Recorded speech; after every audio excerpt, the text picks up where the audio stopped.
reste avec nous. Et je pense qu'on va atterrir sur ça. Reste avec nous. On dit les 2 disciples sur le chemin d'Emmaüs. Reste avec nous, Seigneur. Seigneur, reste avec nous ici au studio. Reste avec nous. Alléluia. Reste avec mes bien-aimés qui vont suivre ou qui suivent ces messages. Reste avec eux, Seigneur. Reste alors que la nuit s'approche. Alors Jésus a accepté l'invitation. Jésus ne refuse aucune invitation de ses enfants, de ses disciples. Jésus a entendu, Jésus a accepté.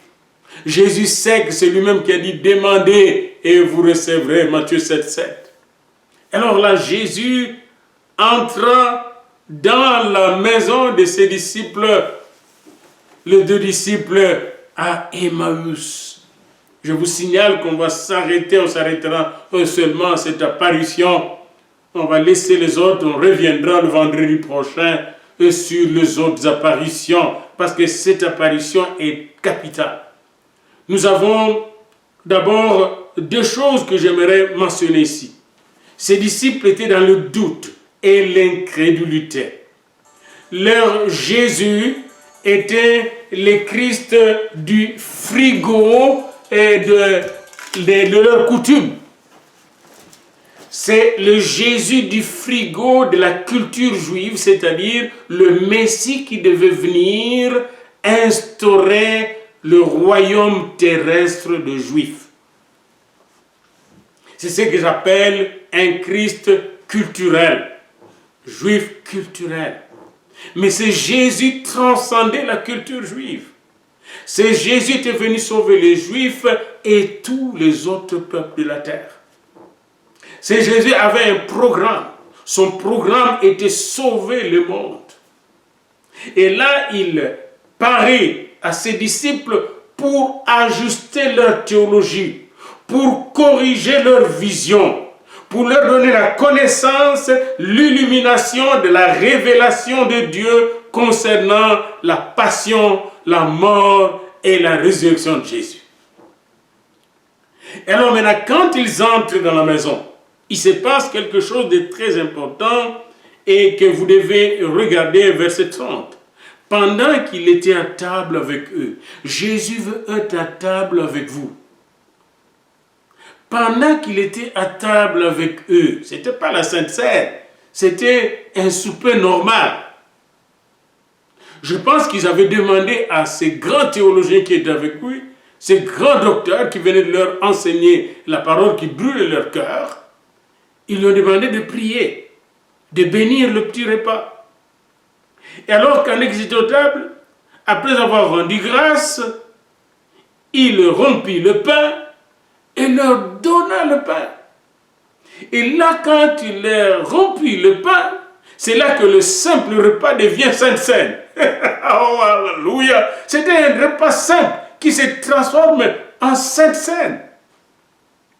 En communion avec Dieu, en communion avec le corps du Christ, avec le sang de Jésus.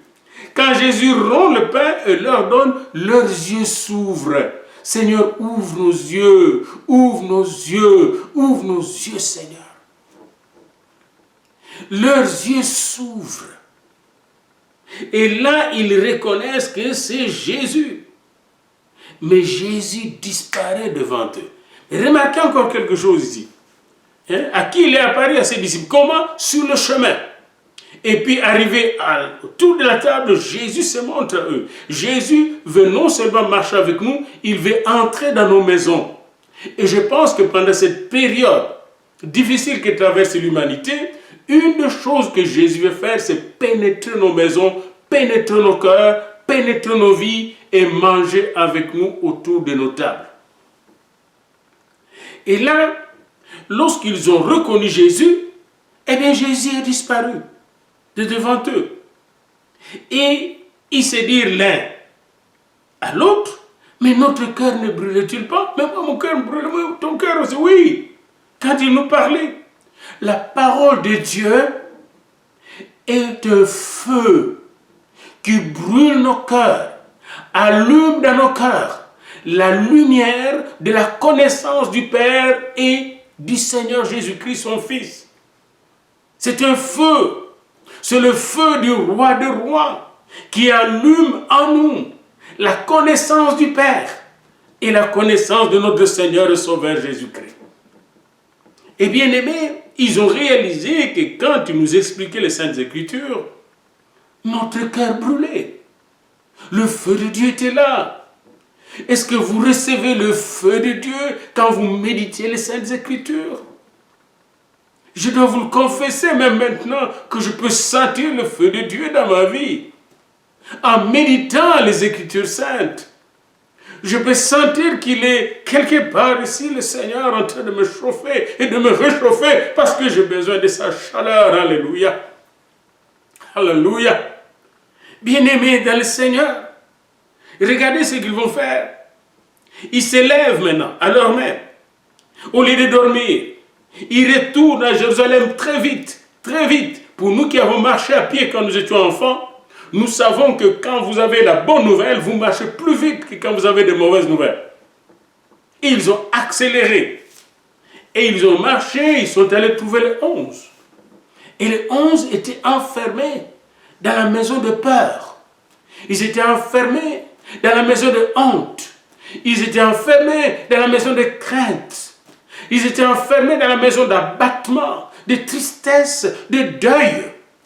Dans la maison de pleurs, parce qu'il est bien dit dans l'évangile de Marc que ces gens-là pleuraient. Ces gens-là pleuraient, étaient misérables. Et ils sont allés trouver le 11. Et quand ils ont trouvé le 11, le soir même, ils se mirent à leur raconter ce qui leur était arrivé en chemin. Ils se mirent à dire à Jésus, aux 11 disciples, comment Jésus s'est révélé à eux pendant qu'ils étaient à table, comment il a rompu le pain exactement comme lors du dernier repas qu'ils ont pris ensemble. Waouh! Waouh! Il transforme nos repas en cette scène. Il transforme nos tables en tables de consécration, de révélation, de bénédiction, de connaissance intime de Dieu et de notre Sauveur. Jésus le transformateur.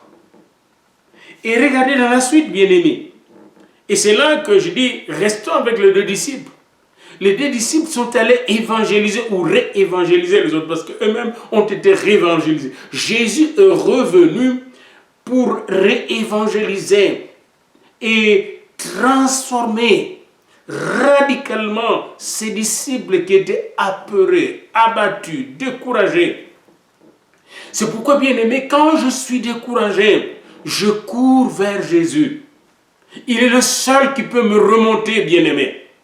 Oui, les hommes peuvent nous aider, c'est vrai. Il y a des amis qui peuvent nous aider, des frères qui peuvent nous aider. Mais chez Jésus, nous allons trouver le meilleur réconfort. Nous allons trouver le parfait réconfort. Nous allons trouver le fortifiant absolu. Alléluia. Alors, ils sont allés fortifier les autres. Mais en parlant aux autres, ils se sont heurtés à la dureté de cœur, à l'incrédulité aux doutes.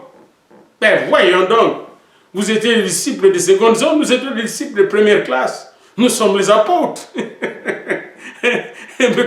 Nous sommes des évêques, nous sommes des apôtres. Et là, tandis qu'ils parlaient, avec leur témoignage authentique, le soir même, c'est la première soirée que Jésus va voir le 11 au complet. Et là, évidemment, Thomas n'était pas là. Si vous allez dans Jean, c'est cette soirée-là qu'il va souffler sur eux. J'ai déjà parlé là-dessus. Un souffle nouveau. Tandis qu'il parlait de la sorte, eh bien, lui-même, Jésus se présentant au milieu d'eux. Bien-aimés, ne vous arrêtez pas de témoigner de Jésus. Pendant que vous parlez, il est là, il sera au rendez-vous. C'est pourquoi rien ne saurait m'arrêter de proclamer la bonne nouvelle du roi des rois et du royaume de Dieu. Pendant qu'il parlait du roi des rois, le roi se présentant au milieu d'eux et leur dit, la paix soit avec vous. Et là, il le voit dans cette maison. Dans cette maison où ils vivent dans la peur. Dans cette maison où toutes les portes et les fenêtres sont verrouillées. Jésus entre et il dit la paix soit avec vous. La paix de Dieu, comme j'ai dit. La paix de Christ qui est sans limite. La paix du Saint-Esprit qui pénètre en nous. La paix entre nous. Et la paix que nous allons proclamer dans le monde. Il a versé cette paix en eux. Allez, la paix, la paix, la paix, la paix. Alléluia. On peut rester juste sur ce message-là de paix, bien-aimé. C'est puissant. Le shalom de Jésus. Jean 14, 27. Je vous donne la paix. Je vous donne ma paix. Pas comme la paix de l'ONU. Pas comme la paix que les nations font avec des alliances. Mais cette paix de Dieu qui sépare tout entendement, garde nos cœurs en Jésus-Christ. Étant justifiés par la foi, Romains 5, 1, nous avons la paix avec Dieu par notre Seigneur Jésus. Et cette paix est contagieuse. Cette paix nous donne le calme de cœur et l'assurance, bien-aimés. Cette paix, rien ne peut nous l'arracher. Les circonstances de la vie ne peuvent nous arracher. Les déceptions de la vie, les frustrations de la vie. Ils étaient frustrés, ces gens-là. Ils étaient délaissés. Ils avaient une conception de Jésus là. Ils pensaient avoir un roi qui va les établir, peut-être leur donner des postes, puis des richesses. Mais non, il leur a donné le salut. Il est mort à la croix. Et là, ils étaient tous déçus, je vous dis. Et là, Jésus revient avec la vraie paix. Que la paix soit avec vous. Et là, ils croyaient voir un esprit. Voilà un peu le contexte. Ils croyaient voir un esprit. Ils pensaient que c'était un fantôme. Et Jésus va faire quelque chose de très important de voir ce qu'il va faire. Il leur dit, mais pourquoi êtes-vous troublés? Et pourquoi pareille pensée s'élève-t-elle dans vos cœurs? Jésus entend nos pensées. Il a les oreilles pour entendre nos pensées. Alléluia! Il entend mes pensées. Rien, je ne peux rien lui cacher. Oh, alléluia! Merci Seigneur. Il a entendu les pensées négatives, les pensées ténébreuses de ses disciples. Il dit, mais comment? Mais mes petits, mais qu'est-ce qui arrive? Pourquoi pareille pensée?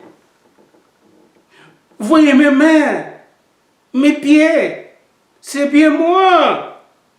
Pourquoi est-elle pensée dans vos cœurs? Voyez mes mains, mes pieds. Il leur a montré les traces, les marques, les cicatrices fraîches. Ça montre encore que c'est un corps divin, ces cicatrices qui étaient à peine guéries par le Seigneur.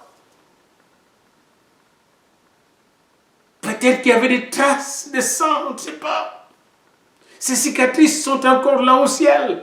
Il leur a montré les preuves pour qu'ils ne puissent pas douter. Ça, c'est une raison pour laquelle il est revenu, pour qu'il ait des témoins authentiques, des témoins qui ont des preuves objectives. Jésus connaît bien comment les hommes fonctionnent. Et là, il revient, il leur donne les preuves matérielles, physiques, tangibles, visibles. Il leur montre ses pieds et ses mains. Regardez mes pieds. Autrement dit, regardez votre salut. Regardez votre victoire. Regardez votre guérison. Regardez votre délivrance. Regardez, regardez votre joie, votre paix, votre vie éternelle, votre réconciliation avec Dieu et votre réconciliation entre vous. Regardez, regardez, tout a été accompli. Alléluia. Et pas seulement le preuve, mais il leur a donné aussi l'assurance, la garantie de leur salut. Tout a été accompli. Regardez, regardez, j'ai tout fait et j'ai bien fait. J'ai parfaitement accompli le plan du Père pour vous. Et il lui a dit, touchez-moi. Voyez, un esprit n'a ni chair, ni os. Je suis dans dans Luc 24, verset 39.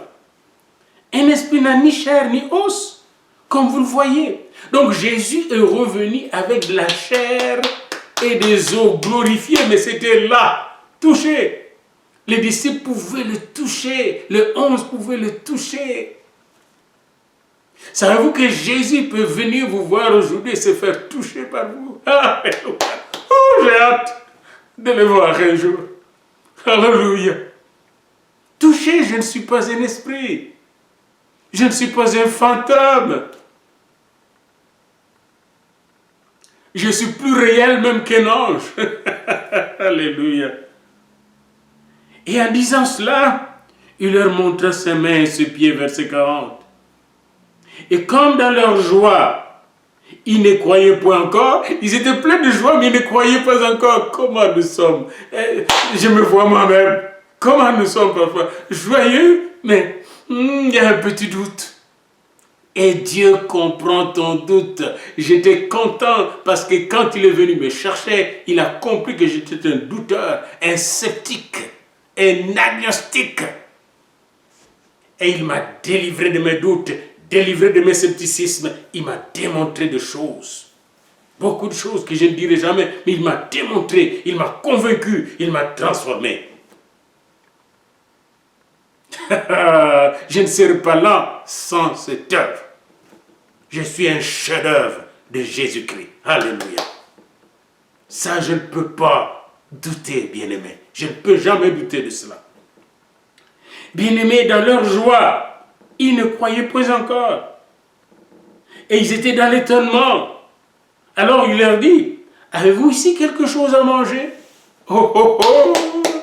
Et il lui présentait du poisson rôti et un rayon de miel. Et il en prit et il mangea devant eux. Voilà pourquoi je dis, arrêtons-nous un peu à ces deux disciples. Et les deux disciples étaient là avec les 11, hein, avec d'autres, probablement, beaucoup d'autres disciples. Ils voyaient Jésus en train de manger avec un appétit merveilleux. Son morceau de poisson plongé dans de miel. Il y avait un rayon de miel et Jésus savourait son repas. Notre Seigneur est vivant, il peut manger avec nous. Même maintenant, il peut venir manger avec nous. Il frappe à notre porte, il veut entrer, il veut s'asseoir avec nous à la table et manger avec nous, nous bénir, nous combler, nous éclairer, nous diriger et nous combler de tous ses bienfaits. Oh bien-aimé dans le Seigneur, je m'arrête là parce que la suite va être exactement l'envoi. Mais ce qui est intéressant, quand il leur a parlé, il y a quelque chose qu'il a fait dans leur cœur et qu'il veut faire en vous et en moi aujourd'hui. C'est le verset 45.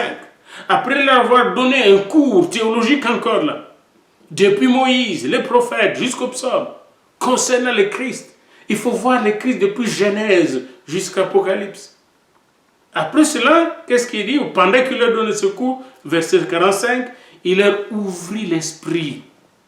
Bien-aimés, même pendant que je méditais les Écritures aujourd'hui, pendant que je prêche aujourd'hui, le Seigneur me dit tout, je veux ouvrir ton esprit. Il y a encore des choses que tu ne comprends pas encore. Bien-aimé dans le Seigneur, il faut être à l'école du Seigneur. Nous ne comprenons pas encore qui est le roi. Nous ne comprenons pas encore qu'est-ce que le royaume de Dieu. C'est trop vaste. C'est tellement vaste, admirable, merveilleux. Nous ne comprenons pas encore toute la puissance que le roi a mise à notre disposition. Nous ne comprenons pas toutes les glorieuses promesses qu'il est en train d'accomplir, qu'il va accomplir pour nous. Nous ne comprenons pas encore toute la grâce qui est à notre disposition pour marcher de victoire en victoire et de gloire en gloire. Nous ne comprenons pas encore l'extension de la puissance qui est à notre disposition pour gagner des multitudes par deux personnes. Pas tourner en rond avec 2-3 personnes autour. Mais il y a de la puissance. Mais nous ne comprenons pas encore. Eux, quand ils ont compris, regardez le jour de la Pentecôte. Et c'est là que, s'il vous plaît, je vous supplie, demandez au Seigneur encore aujourd'hui, là vous êtes. Seigneur, ouvre mon esprit. Et quand vous demandez, restez tranquille dans la prière. Jusqu'à ce qu'il vous ouvre l'esprit. afin de comprendre les Écritures saintes. Ses disciples étaient privilégiés de revoir le Seigneur venir ouvrir leur esprit. À moins que le Seigneur n'ouvre mon esprit, je ne peux vraiment pas comprendre. C'est pourquoi vous voyez toutes nos sectes. Même dans une même église, tout un tas de doctrines différentes. Les gens courent d'une cassette à l'autre, d'une vidéo à l'autre, d'un prédicateur à l'autre, d'une doctrine à l'autre. Parce qu'ils n'ont pas assez de temps avec Docteur Jésus, avec le Maître Jésus, le ressuscité. Nous avons besoin d'une révélation personnelle du ressuscité, même de plusieurs. Combien de fois Pierre a eu la révélation du ressuscité? Pas une seule fois. Combien de fois? À peine il a confessé, tu es le Christ, et il est retombé. Il commence à lui dire de ne pas mourir à la croix.